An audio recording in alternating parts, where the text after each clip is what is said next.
Bismillahirrahmanirrahim. Assalamualaikum warahmatullahi wabarakatuh. Alhamdulillahi ala ihsanih wa syukru lahu ala taufiqihi wa amtinanih. Ashhadu an la ilaha illallah ta'ziman li sya'nih wa ashhadu anna Muhammadan 'abduhu wa rasuluhu da'iyan ila ridwanih.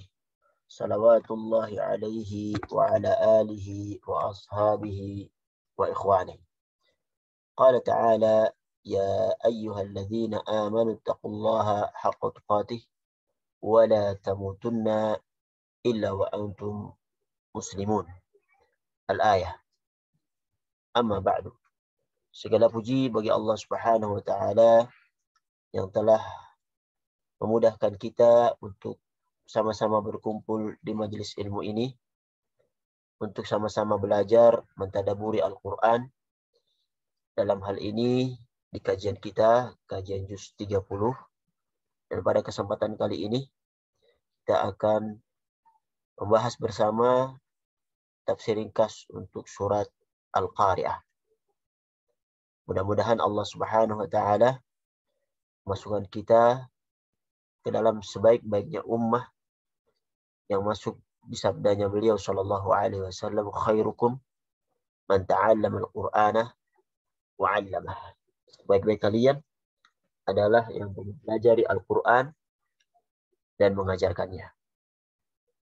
Surat Al-Qari'ah atau yang berarti hari kiamat. Surat ini di dalam urutan mushaf dia urutan surat yang ke-101. Termasuk golongan surat Makkiyah, yaitu yang diturunkan berkenaan sebelum hijrahnya beliau sallallahu alaihi wasallam ke Madinah. Dan umumnya surat-surat Makkiyah itu isinya adalah berkenaan dengan penanaman keimanan dan ketauhidan kepada Allah Subhanahu wa taala dan penekanan adanya hari kebangkitan yang mana orang-orang Quraisy itu mengingkarinya, dan penetapan adanya kenabian beliau sallallahu alaihi wasallam. Surat Al-Qari'ah terdiri dari 11 ayat. Ia turun setelah surat Quraisy. Sebelum kita masuk surat Al-Qari'ah, kita baca terlebih dahulu. A'udzu billahi minasy syaithanir rajim. Bismillahirrahmanirrahim.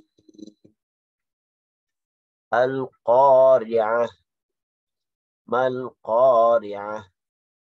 Wa ma adraka mal Qari'ah. Yauma yakunun nasu kal farashil mabthuth. Wa takunul jibalu kal 'ihnil manfush. Fa amma man thaqulat mawazinuh فهو في عيشة راضية وأما من خفت موازينه فأمه هاوية وما أدراك ما هي نار حامية. Al-Qari'ah, hari kiamat. Mal Qari'ah, apakah hari kiamat itu? Wa ma adraka mal Qari'ah, dan tahukah kamu apakah hari kiamat itu? Yauma yakunun nasu kal farashil mabthuth. Pada hari itu manusia seperti binatang laron yang berterbangan. Wa takunul jibalu kal 'ihnil manfush, dan gunung-gunung pada hari itu seperti bulu yang dihambur-hamburkan. Fa amma man thaqulat mawazinuh fahuwa fi 'ishatir radiyah.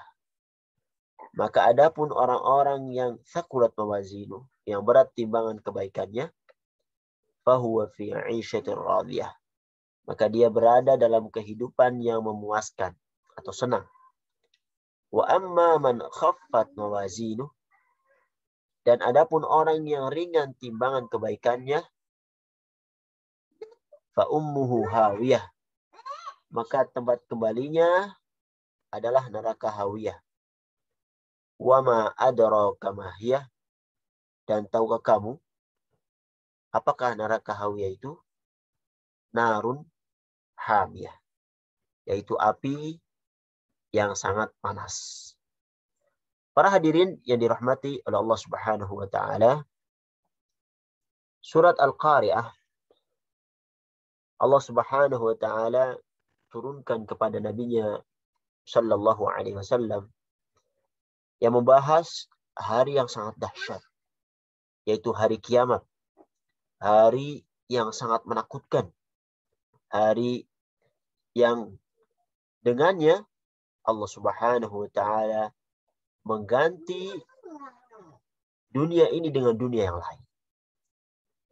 Dan surat ini adalah bantahan kepada kaum musyrikin Arab yang mana mereka mengingkari hari kebangkitan dan hari kiamat. Surat ini menekankan adanya hari kiamat itu. Secara umum, surat Al-Qari'ah kandungannya adalah berkaitan dengan, ada kaitannya dengan surat Al-Adiyat, yaitu surat yang surat Al-Adiyat, surat sebelumnya dalam urutan. Yang mana surat Al-Adiyat itu berbicara tentang salah satu kejadian pada hari kiamat, yaitu dikeluarkannya seluruh rahasia dalam hati manusia oleh Allah Subhanahu wa taala. Sedangkan di surat ini bukan tentang hari kiamat itu. Setelah surat Al-Qari'ah ada surat At-Takatsur, yang mana dua surat ini saling berhubungan. Yaitu dalam surat Al-Qari'ah dijelaskan golongan orang-orang yang masuk surga dan golongan orang yang masuk neraka. Sedang pada surat At-Takatsur Allah terangkan salah satu sebab yang membawa orang-orang itu masuk neraka. Al-Qari'ah adalah salah satu dari nama hari kiamat. Dan nama hari kiamat itu jumlahnya sangat banyak. Dan salah satu yang masyhur adalah Yaumul Qiyamah. Yang mana Yaumul Qiyamah diambil dari kata qiyam, yang artinya berdiri. Karena pada saat itu, seluruh manusia itu berdiri di padang mahsyar pada hari kiamat. Mereka berdiri dalam waktu yang sangat lama, menantikan kedatangan Allah Subhanahu wa taala untuk memulai persidangan pada hari kiamat itu. Nama yang lain dari hari kiamat adalah as-sakhah. Itu suara yang sangat keras, yang memekikkan telinga, yang membuat semua orang yang mendengarnya itu binasa. Allah Subhanahu wa taala berfirman, فَإِذَا جَاءَتِ الصَّاخَةُ, dan apabila datang suara yang mengkakkan telinga, yaitu suara tiupan sangkakala yang kedua. Quran surat Abasa ayat 33. Nama lain dari surat ini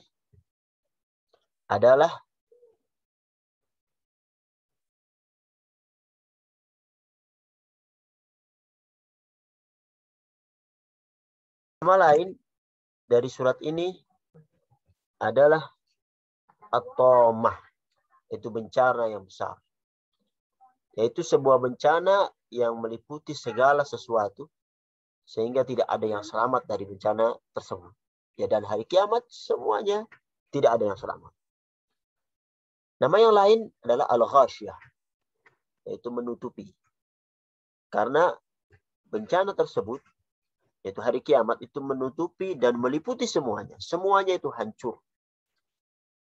Dihancurkan oleh Allah Subhanahu wa taala. Dari nama-nama yang lain disebut juga hari kiamat dengan Yaumul Hisab, hari perhitungan.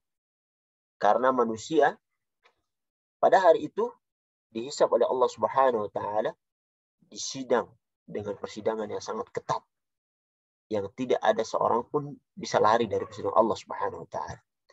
Nama yang lain adalah Yaumuddin, itu hari pembalasan. Karena semua amalan pada hari kiamat akan mendapatkan balasan dari Allah Subhanahu wa taala. Dunia ini tempat beramal, tidak ada hisab. Dan di akhirat tempat hisab, tidak ada amal. Nama yang lain juga dari hari kiamat yaitu Yaumul Mizan, hari pertimbangan. Karena amalan-amalan manusia pada hari itu ditimbang oleh Allah Subhanahu wa taala. Apabila baik, maka baiklah ia akan dapatkan. Apabila buruk, maka buruk juga yang akan dia dapatkan. Dan ini disinggung nanti di surat Al-Qari'ah. Nama yang lain dari hari kiamat ada Al-Qari'ah. Yang sekarang kita berada di surat ini, yaitu ketukan yang sangat keras. Yang dahsyatnya hari kiamat itu, yang mengetuk dan menakutkan seluruh hati manusia. Yang mana pada hari kiamat tentunya seluruh manusia itu berada dalam ketakutan. Allah Subhanahu wa taala mengabarkan kengerian hari kiamat itu di Quran surat Al-Hajj ayat 1-2. Ya ayyuhan nasu taqu rabbakum inna zalzalatas sa'ati syai'un 'adzim. Yawma tarawunaha tadhalu kullu murdi'atin amma arda'at wa tada'u kullu dhati hamlin hamlaha wa taran nasa sukara wa ma hum bisukara walakinna 'adzaballahi syadid. Wahai manusia, bertakwalah kepada Allah Subhanahu wa taala. Sungguh guncangan hari kiamat itu ada kejadian azim yang sangat besar. Yauma tarawunaha, ingatlah pada hari itu kamu melihat guncangan itu. Tadhalu kullu murdi'atin amma arda'at. Semua manusia yang menyusui anaknya itu akan lalai terhadap anak-anak mereka. Anak yang mereka susui. Dan setiap perempuan yang hamil itu akan gugur kandungannya. Saking kengerian hari itu. Dan kamu melihat manusia pada hari itu dalam keadaan sukara, dalam keadaan mabuk. Wa ma hum bisukara, padahal mereka sebenarnya tidak mabuk. Tapi walakin adzaballah syadid. Tetapi azab Allah pada hari itu sangatlah keras. Semua itu karena kedahsyatan neraka jahanam, yang mana Allah Subhanahu wa taala menggambarkan ketakutan orang-orang kafir dan para pelaku maksiat dengan wajah mereka sangat pucat, bahkan terkesan menjadi biru. Allah sebutkan di dalam Al-Quran, yauma yunfakhu fis-sur wa nahsyurul mujrimina yauma idzin zurqa. Pada hari kiamat, ketika sangkakala itu ditiup yang kedua kalinya, pada hari itu mereka dikumpulkan orang-orang berdosa itu dengan wajah yang biru murah. Di ayat yang lain Allah menggambarkan juga فَإِذَا جَاءَتِ الصَّاخَةُ. Apabila datang suara yang memengkakkan telinga, kehidupan sangkakala yang kedua tadi. Yauma yafirrul mar'u min akhi. Yang pada hari itu manusia lari dari saudaranya. Wa ummihi wa abi, dari ibunya dan dari ayahnya. Wa sahibatihi wa bani, mereka lari dari istri dan anak-anaknya. Likulli imri'in minhum yawma idzin sya'nu yughni. Setiap orang pada hari itu mereka mempunyai urusan sendiri-sendiri. Ya, pada hari kiamat seorang tidak akan memperdulikan orang-orang terdekatnya. Seperti ibu, ayah, anak, istri. Semuanya dari mereka itu sibuk mengurusi diri sendiri. Akan kedahsyatannya daripada hari kiamat itu. Para hadirin yang dirahmati oleh Allah Subhanahu wa taala, mari kita masuk kepada ayat-ayat yang ada di surat Al-Qari'ah ini. Allah berfirman di ayat yang pertama, Al-Qari'ah. hari kiamat. Allah Subhanahu wa taala pada ayat ini menyebutkan al-qari'ah. Dia di dalam bahasa Arab disebut dengan mubtada. Tetapi di dalam ayat ini Allah tidak menyebutkan khobarnya yang melengkapi mubtada tadi. Ini adalah salah satu uslub di dalam bahasa Arab yang menunjukkan tentang kedahsyatan sesuatu. Allah seolah-olah ingin mengatakan bahwa hari kiamat itu sudah dekat dan benar-benar akan terjadi. Kemudian Allah lanjutkan pertanyaan tadi, mal qari'ah. Allah lanjutkan yang pertama, ayat pertama al-qari'ah, kemudian dengan pertanyaan yang kedua, mal qari'ah. Apakah hari kiamat itu?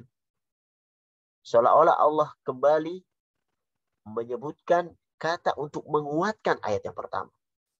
Dan ini adalah mal qari'ah, adalah sebuah pertanyaan yang tujuannya untuk mengagungkan terhadap hari kiamat. Allah ingin menegaskan bahwasanya hari kiamat itu merupakan hari yang sangat dahsyat, hari yang sangat mengerikan. Allah lanjutkan dengan ayat yang ketiga, wa ma adraka mal qari'ah. Apakah kamu tahu apakah hari kiamat itu? Allah Subhanahu wa taala kembali mengulanginya. Menekankan bahwasanya hari kiamat sangatlah dahsyat. Subhanahu, diulang 3 kali. Al-Qari'ah tadi. Dan kita juga bisa menjumpai ayat-ayat yang serupa dengan ayat ini. Misalnya di surat Al-Infitar ayat 17 sampai 18. Allah Subhanahu wa taala berfirman, "Wa ma adraka ma yaumuddin? Tsumma ma adraka ma yaumuddin?" Dan tahukah kamu apakah hari pembalasan itu? Sekali lagi, tahukah kamu apa hari pembalasan itu? Kemudian Allah Subhanahu wa taala setelah mengulang-ulang Al-Qari'ah, baik dengan pernyataan ataupun pertanyaan yang menunjukkan pengagungan akan hari yang sangat dahsyat itu, Allah lanjutkan di ayat yang keempat, yauma yakunun nasu kal farashil mabthuth. Allah jelaskan bahwasanya pada hari kiamat itu, pada hari itu manusia itu seperti binatang laron yang berterbangan. Itu pada hari kiamat manusia keluar dari kuburnya dalam keadaan bingung, dalam keadaan ketakutan. Mereka bingung seperti laron, binatang laron yang berterbangan tanpa arah dan tujuan di malam hari. Bahkan mereka saling berebut dan berjatuhan ketika mereka menghampiri api yang sebenarnya api itu akan membakar mereka. Tapi mereka hampiri juga karena saking kebingungannya. Dan tidak mengerti akan kemana mereka harus berlindung pada hari yang sangat menakutkan itu. Seolah-olah mereka berpegangan walaupun dengan sesuatu yang tidak pantas untuk dipegang. Saking takutnya. Seperti itulah manusia ketika dibangkitkan Allah Subhanahu wa taala. Di dalam Quran surat Al-Qamar ayat 7, Allah Subhanahu wa taala sebutkan, "Khusyan absaruhum yakhrujuna minal ajdathi ka'annahum jaradun muntashir." Pandangan mereka pada hari itu tertunduk. Ketika mereka keluar dari kuburan, seakan-akan mereka itu jaradun muntashir. Itu belalang yang berterbangan. Allah Subhanahu wa taala lanjutkan di ayat yang kelima, wa takunul jibalu kal'ihnil manfush. Dan gunung-gunung pada hari itu seperti bulu yang berhambur-hamburan. Al-'ihn, takunul jibalu kal'ihn. Al-'ihn dalam bahasa Arab adalah bermakna bulu-bulu yang diambil dari hewan. Yaitu yang biasa diambil untuk ditenun seperti kain wol. Jadi apabila bulu-bulu itu diambil dan dibuang ataupun dipukulkannya pada sesuatu, maka bulu-bulu itu akan berterbangan dan mudah sekali tertiup angin. Begitulah keadaan yang Allah gambarkan gunung-gunung pada hari kiamat. Berterbangan seperti angin, seolah ringan sekali. Yang kita lihat sekarang, gunung sangat kuat, sangat kokoh, dan tidak mungkin tertepa oleh angin. Tapi begitu pada hari kiamat, gunung-gunung seperti bulu-bulu yang berterbangan, sangat ringan. Di gunung-gunung yang ada di dunia ini, ada mengalami beberapa kejadian. Yang pertama, Allah Subhanahu wa Ta'ala cabut gunung-gunung itu. Kemudian Allah Subhanahu wa Ta'ala terbangkan. Coba kita baca Quran surat An-Naml ayat 88. Allah Subhanahu wa Ta'ala firman, "Wa taral jibala tahsabuha jamidatan wa hiya tamurru marras sahab. Sunallahil ladzi atqana kulla syai'. Innahu khabirum bima taf'alun." Dan engkau akan melihat gunung-gunung yang engkau kira tetap dia di tempat. Padahal dia itu tamurru marras sahab. Dia itu berjalan seperti awan yang berjalan. Sun Allah. Itu adalah ciptaan Allah Subhanahu wa Ta'ala yang mencipta dengan sempurna dari segala sesuatu. Innahu khabirum bima yaf'alun. Sesungguhnya Allah mengetahui apa yang kamu kerjakan. Di Quran surat An-Naba ayat 20 Allah juga sebutkan, "Wasuyyiratil jibalu fakanat saraba." Dan gunung-gunung pun Allah Subhanahu wa Ta'ala jalankan sehingga menjadi fata morgana. Kemudian Allah Subhanahu wa Ta'ala hancurkan gunung-gunung itu dengan membenturkannya dengan bumi. Allah sebutkan di Quran surat Al-Haqqah ayat 14 dengan 15, "Wa humilatil ardu wal jibalu fadukkatan dakkatan wahidah." Dan diangkatlah bumi dan gunung itu. Fadukkatan, lalu dibenturkan keduanya. Dukkatan wahidah, dengan sekali benturan. Fayauma idzi waqa'atil waqi'ah. Maka pada hari itu terjadilah hari kiamat. Di ayat yang lain Allah sebutkan, "Wa bussatil jibalu bassa fakanat haba'an mumbatha." Di Quran surah Al-Waqi'ah ayat 6 Allah sebutkan, dan gunung-gunung itu dihancurkan dengan sehancur-hancurnya. Maka jadilah ia debu yang berterbangan. Demikianlah keadaan gunung pada hari kiamat. Gunung-gunung itu awalnya kokoh, tapi Allah Subhanahu wa Ta'ala dengan kekuasaannya mampu untuk menghancurkan gunung-gunung itu sehingga jadi debu yang berterbangan. Allah Subhanahu wa Ta'ala sebutkan di Quran surat Toha ayat 105 sampai 107, "Wa yas'alunaka 'anil jibali faqul yansifuha rabbi nasfa." Dan mereka bertanya kepada Muhammad tentang gunung-gunung. Maka katakanlah, Tuhanku akan menghancurkannya pada hari kiamat nasfa, sehancur-hancurnya. Fayadharuha qa'an safsafa. Kemudian dia akan menjadikan bekas gunung-gunung itu safsafa, rata sama sekali. La tara fiha 'iwaja wala amta.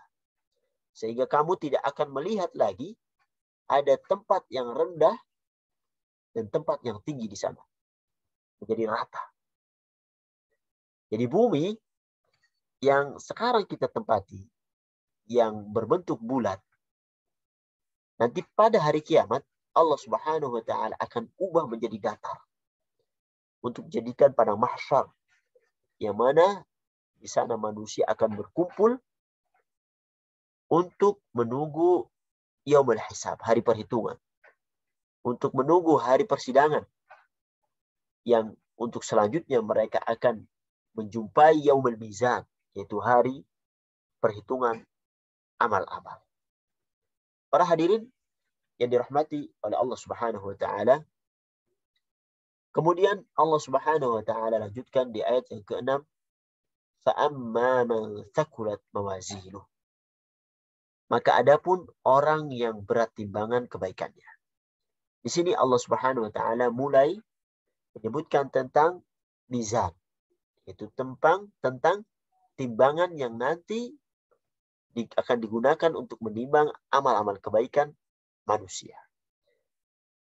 Ahlus sunnah wal jamaah mengimani adanya mizan ini, yaitu timbangan, yang akan Allah Subhanahu wa Ta'ala hadirkan di hari kiamat sebagai bentuk keadilan Allah Subhanahu wa Ta'ala kepada manusia. Ada perbedaan pendapat para ulama tentang jumlah mizan itu. Yang secara zahir dari ayat ini, mawazin, itu dalam bentuk jamak, jadi jumlahnya sangat banyak. Di ayat yang lain, Allah sebutkan di Quran Surah Al-Anbiya misalnya 47, Allah sebutkan, وَنَضَعُ الْمَوَازِينَ الْقِسْطِ لِيَوْمِ الْقِيَامَةِ فَلَا تُظْلَمُ نَفْسٌ شَيْئًا. Dan kami akan memasang timbangan yang tepat pada hari kiamat, maka tidak ada seorang pun yang akan dirugikan walaupun sedikit. Tetapi di sebuah hadis Rasulullah Shallallahu Alaihi Wasallam menyebutkan dalam bentuk mufrad, bentuk tunggal. Walhamdulillahi tamla'u mizan. Dan alhamdulillah itu memenuhi timbangan, mizan satu. Jadi pada hari kiamat ada 3 perkara yang akan ditimbang.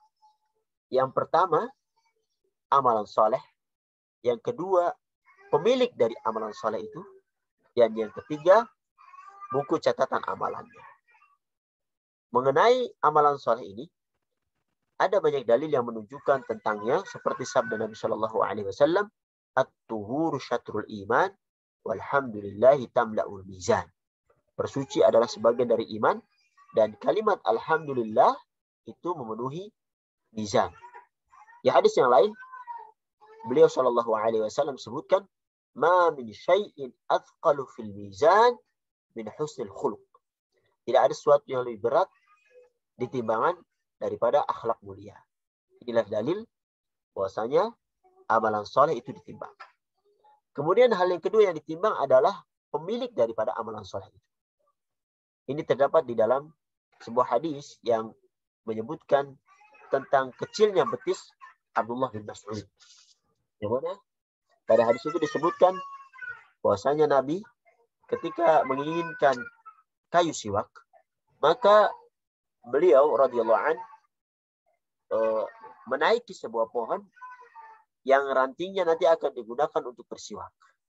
Tiba-tiba pohon itu tertiup angin sehingga terbukalah pakaian Abdullah bin Mas'ud dan terlihat betisnya sangat kecil. Kemudian para sahabat spontan, ya, mereka tertawa melihat betis beliau radhiyallahu an yang kecil.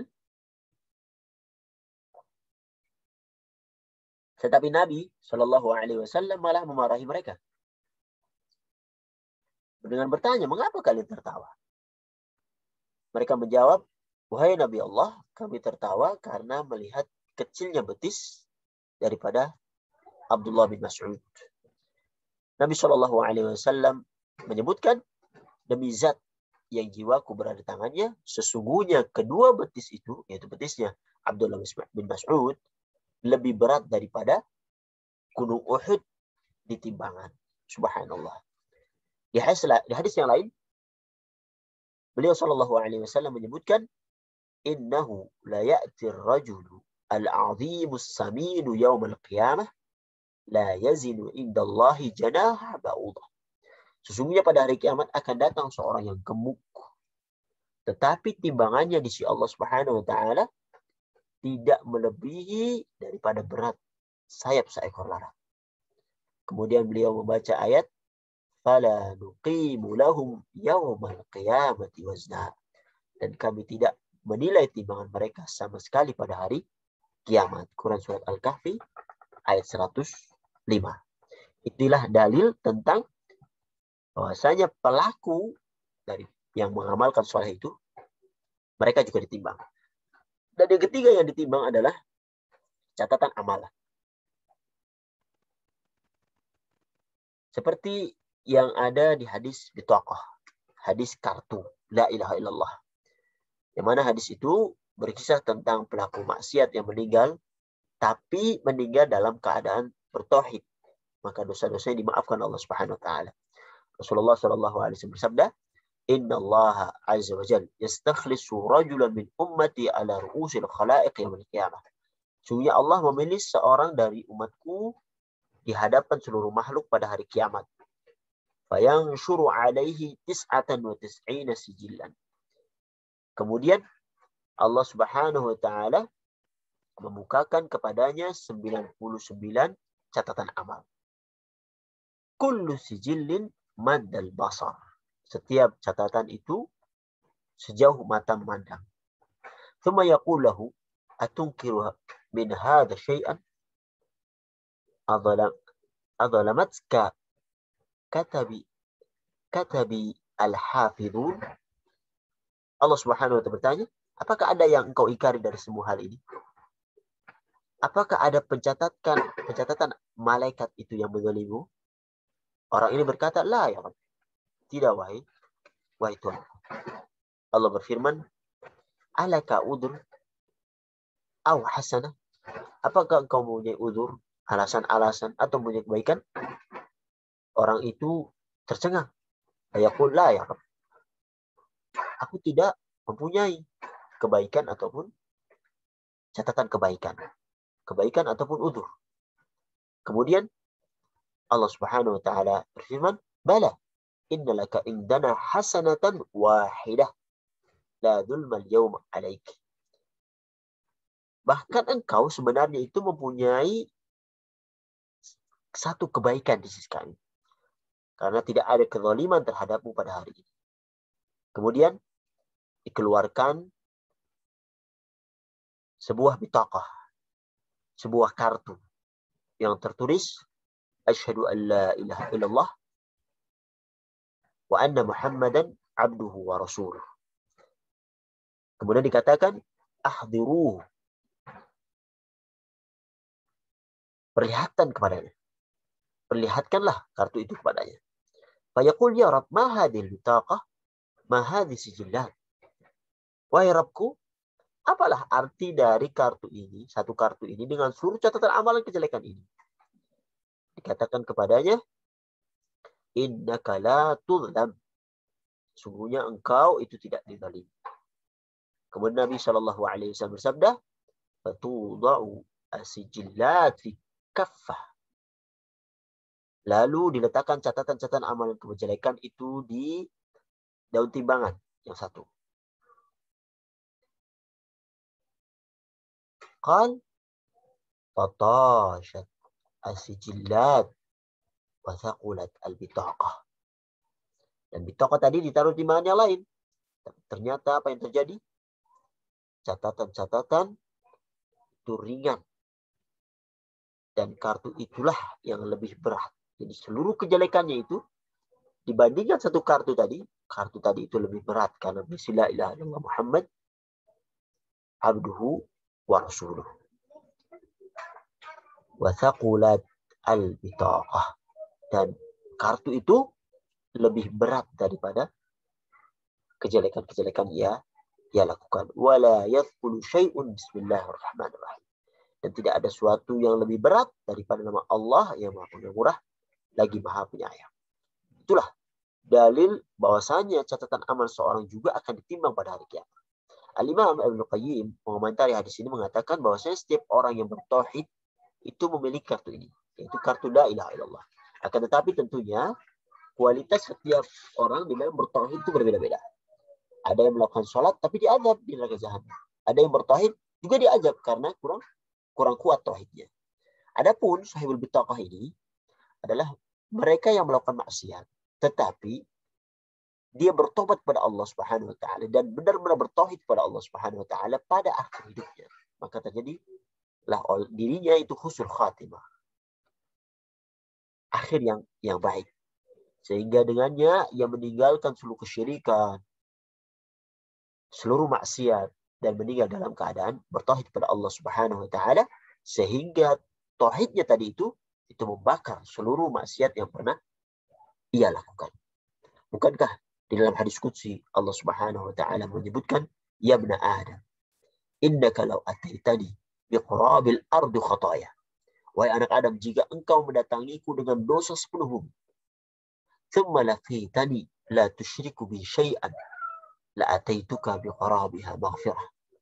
Kemudian engkau tidak berbuat syirik padaku, dengan sesuatu apapun, maka aku akan mendatangimu dengan ampunan sepenuh bumi itu pula. Subhanallah. Inilah rahmat Allah Subhanahu wa ta'ala.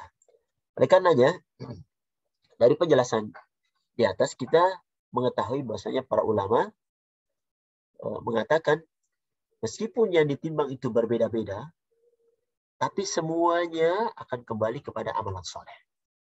Jadi bitokoh atau kartu tadi yang tersebut lebih berat daripada amalan-amalan kejelekan, itu juga ternyata kembalinya ke amalan soleh yang ia lakukan pada akhir hayatnya. Begitupun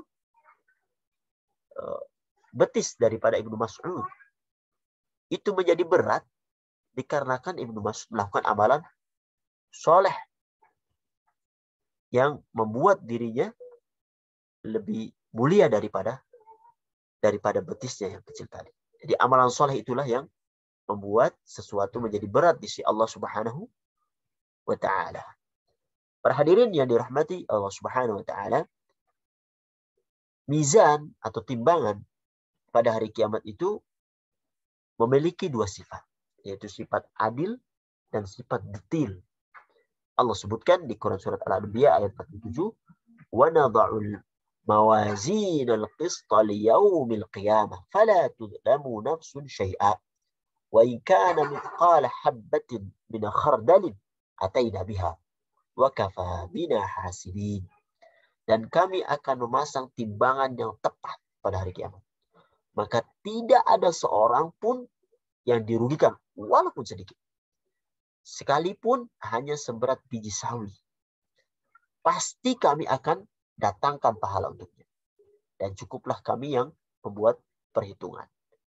Di Quran surat Luqman ayat 16, Allah Subhanahu wa ta'ala berfirman tentang perkataan Luqman kepada anaknya, ya bunayya, innaha intaku mithqala habbatin min khardalin fatakuna fi sakhrah aw fi samawati aw fil ard ya'ti biha Allah innallaha latifun khabir. Luqman berkata, wahai anakku, sesungguhnya jika ada suatu perbuatan seberat biji sawi dan berada di dalam batu atau di langit atau di bumi, niscaya Allah akan memberinya balasan. Sesungguhnya Allah Maha Halus lagi Maha mengetahui. Jadi meskipun Allah Subhanahu wa ta'ala mengetahui akhir dari setiap hambanya, baik dia ke surga atau neraka, tapi Allah Subhanahu wa ta'ala dengan mizan ini, dengan timbangan ini, membuktikan akan keadilannya dan bentuk kedetailannya di dalam melihat amalan-amalan hambanya. Allah Subhanahu wa ta'ala sebutkan, Iqra kitabak kafa binafsika al-yawma 'alaika hasiba. Bacalah kitabmu, cukuplah dirimu sendiri pada hari ini sebagai penghitung atas apa yang kau lakukan. Quran surat Al-Isra ayat 14. Para hadirin yang dirahmati Allah Subhanahu wa ta'ala, di ayat yang ke-7 Allah sebutkan fahuwa fi 'ishatir radiyah. Di orang-orang yang thaqulat mawazinu, yang timbangannya itu berat, maka ia berada fi 'ishatir radiyah, berada dalam kehidupan yang memuaskan, yang menyenangkan, yaitu dimasukkannya dia oleh Allah Subhanahu wa ta'ala ke dalam surganya. Karena di dalam surga itu Allah sebutkan, ala inna awliya Allahi la khawfun alaihim wa lahum yahzanun. Ingatlah, wali-wali Allah itu tidak ada rasa takut pada mereka dan juga mereka tidak bersedih hati. Quran surat Yunus ayat 62. Tentunya hal ini berbeda sekali dengan keadaan kita di dunia. Yang mana di dunia ini kita merasakan keletihan, kepayahan untuk bisa mendapatkan kenikmatan. Tapi di surga semuanya tidak perlu. Semuanya menjadi mudah. Orang yang ingin buah tidak perlu bersusah payah untuk memetiknya. Dia datang sendiri. Rantingnya datang sendiri. Dan semua kenikmatan yang lain Allah Subhanahu wa ta'ala sediakan bagi para penghuni surga. Kemudian Allah sebutkan tentang kebalikan daripada orang yang berat timbangannya. Allah sebutkan orang yang ringan timbangannya. Wa amma man khaffat mawazinu. Dan adapun orang-orang yang ringan timbangan kebaikannya, fa ummuhu hawiyah. Tempat kembalinya adalah hawiyah, neraka hawiyah. Jadi hawiyah adalah neraka yang sangat dalam dan terjal ke bawah yang tidak diketahui kedalamannya. Jadi neraka jahanam itu sangat dalam. Di sebuah hadis disebutkan bahwasanya Nabi dan para sahabat pernah mendengar sebuah bunyi batu yang jatuh. Kemudian Nabi SAW menjelaskan bahwasanya bunyi itu adalah dari batu yang dilepaskan dari puncaknya neraka baru sampai ke dasar neraka jahanam dalam waktu 70 tahun. Subhanallah. Dan ayat ini Allah Subhanahu wa taala menyebutkan fa ummuhu hawiyah. Jadi fa ummuhu dalam bahasa Arab adalah bermakna ibunya atau ibunya dari neraka. Sebagian mengatakan amma ra'sihi. Artinya bahwasanya ia dilemparkan ke dalam neraka jahanam sedangkan kepalanya itu berada di bawah, kakinya ada di atas. Sehingga ketika ia jatuh, yang pertama kali kena lantainya neraka jahanam adalah kepalanya. Dan pendapat lain menyebutkan bahwasanya neraka disebut dengan yaitu ibu, karena ini adalah tempat kembalinya dan tempat bernaungnya orang-orang kafir. Seperti ibu itu tempat bernaungnya anak-anaknya. Jadi neraka adalah tempat kembalinya dan bernaungnya orang-orang yang mengingkari Allah Subhanahu wa taala, seperti seorang ibu kepada anak kecilnya. Jadi ibu yang memeluk anaknya erat-erat dan tidak mau melepaskannya, begitupun neraka itu ibunya yang tidak mau melepas orang-orang yang masuk ke dalamnya, yang telah kafir ingkar terhadap Allah Subhanahu wa taala. Kemudian Allah bertanya, "Wa ma adraka ma hiya?" Dan tahukah kamu apakah neraka hawiyah itu? Di ayat 11 Allah sebutkan narun hamiyah. Neraka hawiyah yaitu narun hamiyah, yaitu api yang sangat panas. Jadi api neraka itu dipanaskan secara terus-menerus oleh Allah Subhanahu wa taala. Jadi semakin hari semakin panas. Bahkan Rasulullah SAW menyebutkan, narukum juz'un min sab'ina juz'an min nari jahannam. Jadi api yang kalian nyalakan di dunia ini itu merupakan sebagian dari 70 bagian panas neraka jahanam. Subhanallah. Api dunia saja telah membakar kita. Apatah lagi kalau dilipatkan 70 kali dari panasnya api dunia. Subhanallah. Sangat membakar dan menghancurkan siapapun yang masuk ke dalamnya.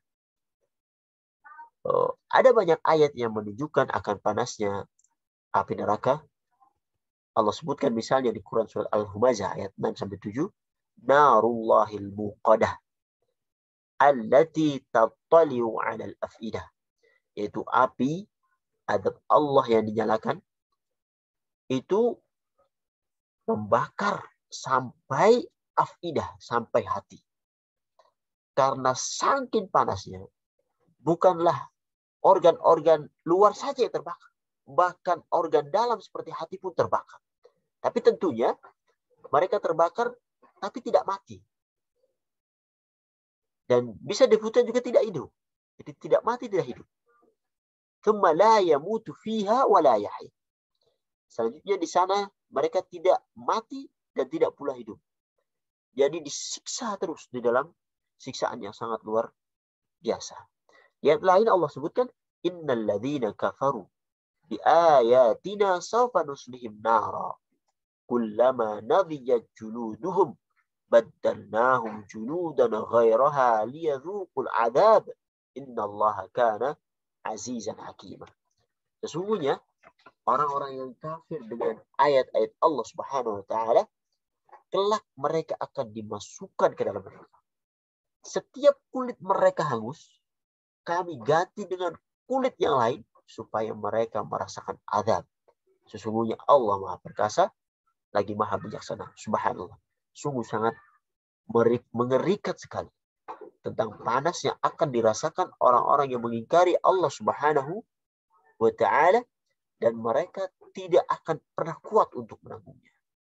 Karena sangat pedih, sangat panas yang bisa menghancurkan kulit-kulit mereka, bahkan organ dalam tubuh mereka. Kemudian mereka ketika memohon untuk dihentikan walaupun sehari, Allah Subhanahu wa taala tidak menghentikannya. Bahkan permohonan mereka sekedar permohonan saja, sekedar harapan, dan Allah tidak menguranginya, bahkan menambah azab dari azab yang telah diberikan sebelumnya. Disebutkan di Quran surat Al-Ghafir ayat 9, وَقَالَ الَّذِينَ فِي النَّارِ لِخَزَنَةِ جَهَنَّمَ ادْعُوا رَبَّكُمْ يُخَفِّفْ عَنَّا يَوْمًا مِنَ الْعَذَابِ. Dan orang-orang yang berada dalam neraka itu berkata kepada penjaga-penjaga neraka Jahannam, ud'u rabbakum, mohonkan kepada Tuhanmu, yukhaffif anna yawman minal adab, supaya dia meringankan azab kepada kami walaupun hanya satu hari. Tapi Allah tidak mengabulkan permohonan mereka. Allah sebutkan di Quran surah An-Naba ayat 30, fadhuqu falan nazidakum illa adaba.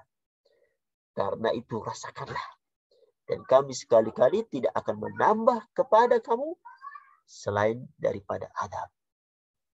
Intinya, hari kiamat adalah hari yang sangat dahsyat. Yang pada hari itu, amalan-amalan saleh maupun taleh, amalan yang tidak baik itu ditimbang oleh Allah Subhanahu wa taala. Oleh karenanya, kita sebagai seorang yang beriman kepada Allah Subhanahu wa taala, yang berusaha mengikuti jalan Nabi kita yang mulia Muhammad sallallahu alaihi wasallam, hendaknya meyakini bahwa setiap kebaikan yang dilakukan walaupun sedikit itu akan ditimbang. Baik itu amalan baik ataupun amalan buruk.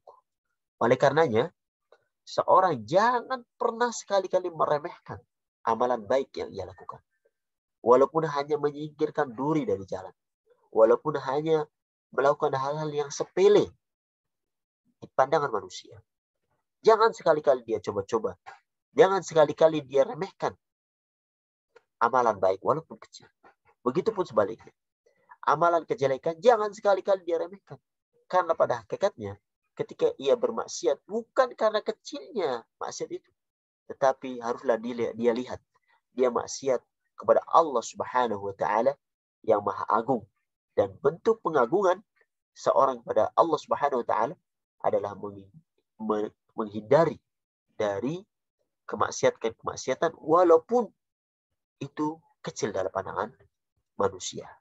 Karena semuanya nanti akan ditimbang, baik yang kecil ataupun yang besar. Dan tidak ada yang kecil di sisi Allah Subhanahu wa taala. Seorang tidak akan terzalimi pada hari kiamat nanti.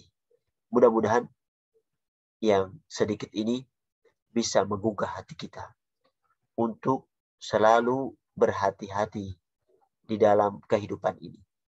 Selalu menjaga amalan-amalan kebaikan kita, menjauhi yang Allah Subhanahu wa taala tidak ridhai, sehingga ketika kita mendapati hari kiamat telah tiba, Allah Subhanahu wa taala memberi kita taufik dan hidayahnya agar mendapatkan timbangan yang berat, sehingga Allah Subhanahu wa taala menjauhkan kita dari neraka hawiyah ini dan masukkan kita kepada surganya yang penuh dengan kenikmatan. Mudah-mudahan Allah Subhanahu wa taala memberikan taufik dan hidayahnya dan memilih kita sekalian menjadi orang-orang yang beruntung. Inilah yang bisa kami sampaikan. Apabila ada benarnya datang yang dari Allah Subhanahu wa taala, dan apabila ada salahnya datangnya dari kami pribadi. Hada wa sallallahu ala Muhammad wa ala alihi washabihi wasallam. Kita cukupkan sekian. Assalamualaikum warahmatullahi wabarakatuh.